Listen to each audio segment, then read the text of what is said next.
ભારતના સંસદીય ઇતિહાસની સૌથી મોટી કાર્યવાહી કરવામાં આવી છે અને છેલ્લા 3 દિવસમાં લોકસભા અને રાજ્યસભામાંથી કુલ મળીને 141 સાંસદોને સસ્પેન્ડ કરી દેવામાં આવ્યા.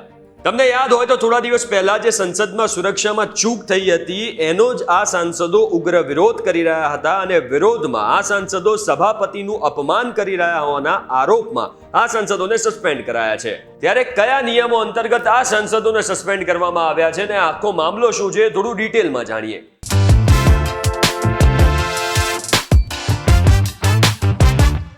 તમે આવી ગયા છો vtvgujarati.com પર. મારું નામ છે હિમ ખત્રી. સંસદના 11મા દિવસની કાર્યવાહીમાં જે સુરક્ષામાં ચૂક થઈ હતી એને લઈને વિપક્ષના સભ્યો ચર્ચા અને સાથે જ ગૃહમંત્રી અમિત શાહનું સીધું નિવેદન માંગી રહ્યા હતા. એને લઈને આ સમગ્ર બબાલ થઈ અને લોકસભાના સ્પીકરે આ સાંસદોને સંસદમાંથી બરખાસ્ત કરી દીધા. લોકસભામાં વિપક્ષના કુલ 133 સભ્યો છે અને અત્યાર સુધી 94 ને સસ્પેન્ડ કરવામાં આવ્યા છે. એ જ રીતે રાજ્યસભામાં વિપક્ષના કુલ 95 સભ્યો છે અને અત્યાર સુધીમાં 46 ને સસ્પેન્ડ કરી દેવામાં આવ્યા છે. પણ એવા તો કયા કારણો છે કે લોકસભા અને રાજ્યસભાના સાંસદોને સસ્પેન્ડ કરી શકાય એના વિશે થોડું જાણીએ. તો સંસદની જે રૂલ બુક હોય છે એના અનુસાર જે સદન ચાલતું હોય છે એને ચલાવવાની જવાબદારી એ સ્પીકરની હોય છે. જો કોઈ સાંસદ લોકસભામાં કે રાજ્યસભામાં જાણી જોઈને વધારે પડતો હંગામો કરે છે, કોમેન્ટ કરે છે કે પછી કોઈ કાર્યમાં અવરોધ નાખે છે તો તેને સસ્પેન્ડ કરી શકાય. આ કાર્યવાહી રૂલ બુકના નિયમ 373 અંતર્ગત કરવામાં આવે છે. સ્પીકર ઈચ્છે તો આખા દિવસ માટે જે તે સાંસદને નિલંબિત એટલે કે સસ્પેન્ડ કરી શકે છે અથવા તો આખા સત્ર માટે પણ એને સસ્પેન્ડ કરી શકે છે. વધારે પડતા જિદ્દી વલણ માટે રૂલ નંબર 374 અને 374 એ અંતર્ગત કાર્યવાહી કરવામાં આવી છે. આ જે સાંસદોને અત્યારે સસ્પેન્ડ કરવામાં આવ્યા છે એમની પર પણ આ જ નિયમ અંતર્ગત કાર્યવાહી કરવામાં આવી. આ નિયમને 5 ડિસેમ્બર 2001માં એડ કરવામાં આવ્યો હતો. આ નિયમ અંતર્ગત જો કોઈ સાંસદ એ સ્પીકરના ડેસ્કની નજીક જઈને નારેબાજી કરે છે, નિયમોનું ઉલ્લંઘન કરે છે તો એને આ નિયમ અંતર્ગત એની ઉપર કાર્યવાહી થઈ શકે. આ કન્ડિશનમાં સ્પીકર સંસદમાં સસ્પેન્ડ કરેલા નામોની જાહેરાત કરે છે જેમાં સસ્પેન્શનના સમયનો પણ ઉલ્લેખ કરવામાં આવે છે.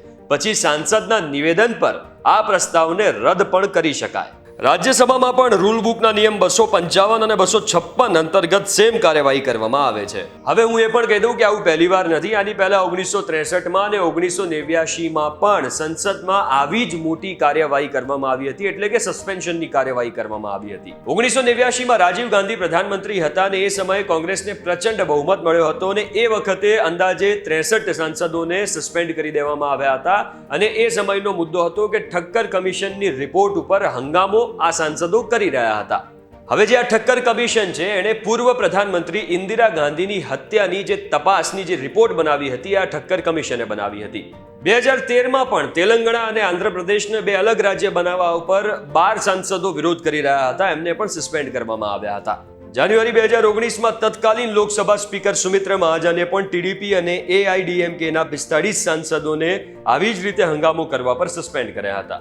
હાલ જે આ 141 સાંસદોને સસ્પેન્ડ કરવામાં આવ્યા છે એમને શિયાળુ સત્ર જે સંસદમાં ચાલી રહ્યું છે ત્યાં સુધી જ સસ્પેન્ડ કરવામાં આવ્યા છે. જો આજના ડેલી ડોઝનો એપિસોડ જોઈને એવું લાગ્યું હોય કે થોડો નોલેજમાં વધારો થયો છે તો વિડીયોને શેર કરજો, લાઈક કરજો અને આવા જ અન્ય ઇન્ફોર્મેટિવ વિડીયો માટે જોડાયેલા રહેજો vtvgujarati.com સાથે.